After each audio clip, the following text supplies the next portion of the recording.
We've had Jackie Coppell on the ground in Cleveland, Ohio, at the Republican National Convention all week. She actually spoke to an individual who was a Cruz delegate but will be voting Trump, and actually got him to comment on whether Trump represents Christian values. We'll go to Jackie Coppell, political commentator, satirist. Check her out at newsynews.tv.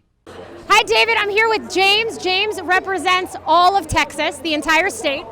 No, actually, I'm Cruz Delegate number 1 from Congressional District 25, which runs from south of Austin to almost Fort Worth, Texas. So you are the ideal person for me to be speaking to about the goings-on at the convention. This has been a dramatic convention, to say the least.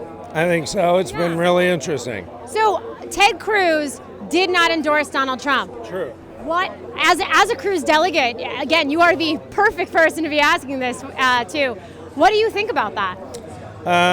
My initial reaction last night was that I was not surprised. I didn't really expect anything much different.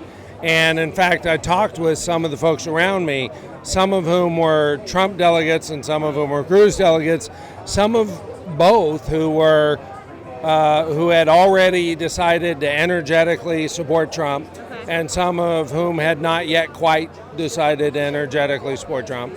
And in both cases, everybody kind of agreed that they didn't really see what the big deal was. They weren't that surprised, and they didn't feel like it changed anything. They were kind of surprised that the folks who are energetically supporting Trump would be disappointed, or that as energetic supporters of Trump, that they would read vote for the guy who's going to support the Constitution as meaning I'm not supporting Donald Trump, right? Because if I support him, then I would certainly hope he would be the guy who would support the Constitution. But in fairness, what they would say is, or at least Ted Cruz has argued, that Donald Trump doesn't support the Constitution, and therefore vote your conscience and vote for the person who supports the Constitution. In theory, was a call to maybe Gary Johnson.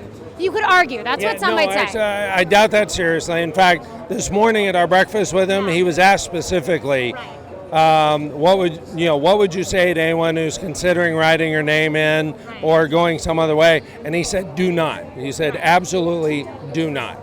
But he still wouldn't give the official word. And I had a reporter ask me last night, under what scenario would you vote for Hillary Clinton or anyone other than Trump? And I said, if we were the last two people on Earth, and there's no condition under which I could vote for Hillary Clinton. So you're very excited about a Clinton candidacy, I take it. So you think basically it doesn't matter. What about everyone else who sort of thinks it did matter? Because there were huge boos, and there's a question of unity, and This is where it got really interesting. Yeah. So Donald Trump Jr. came out and said, we knew ahead of time he wasn't going to endorse. And Cruz came out this morning and said, I told Donald personally, I paid him the respect of telling him personally in advance that I wasn't going to endorse, and that if he'd rather me not speak, I wasn't going to speak. So I've come to trust. A little bit of a setup to bring Cruz down, because then Donald Trump put out that tweet.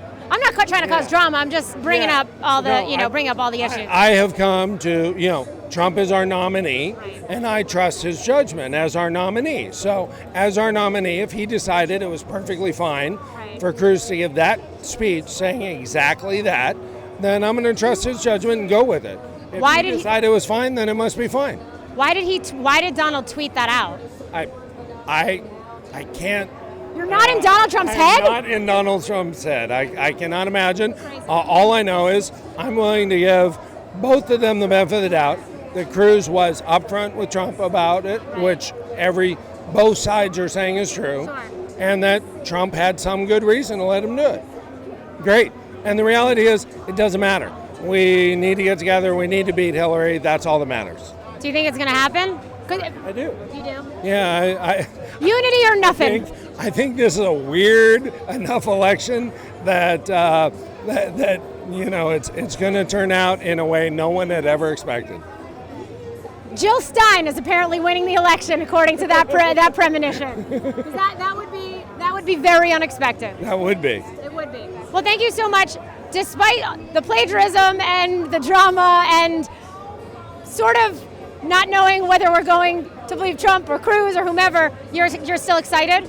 I am. I'm excited because I know our party represents the values that will lead to the best results for all of the United States and every American. And if we do a good job communicating those values, and that was part of the speech last night that was really powerful. If we do a good job promoting the values of the Republican Party, and those values do lead to the best result for all. And that's what the country needs right now. And do you think Donald Trump, I've heard this question answered, do you think Donald Trump represents Christian values?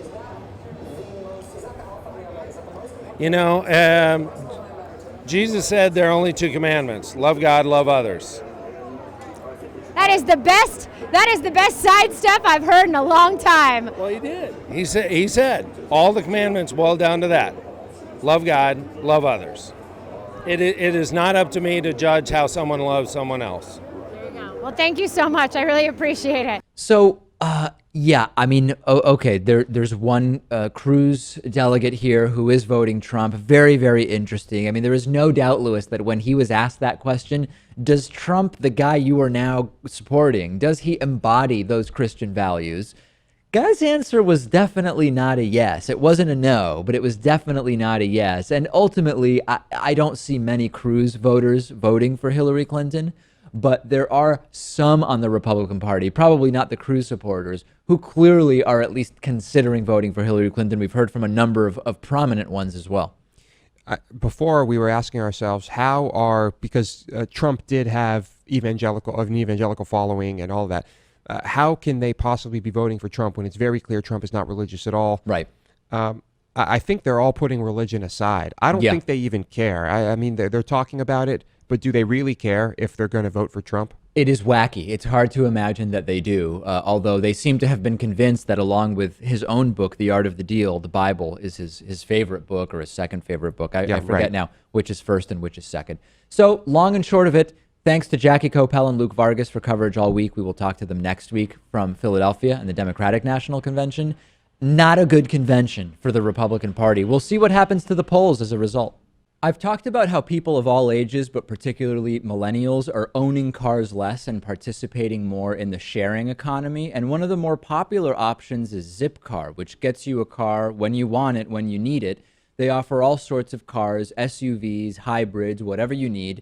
It includes insurance and it includes gas. You just pay for the time that you actually use the car. And you can reserve the car online, from your smartphone over the phone, then you unlock it with your Zip card. Each car share member reduces their personal CO2 emissions by between 1,100 and 1,600 pounds per year.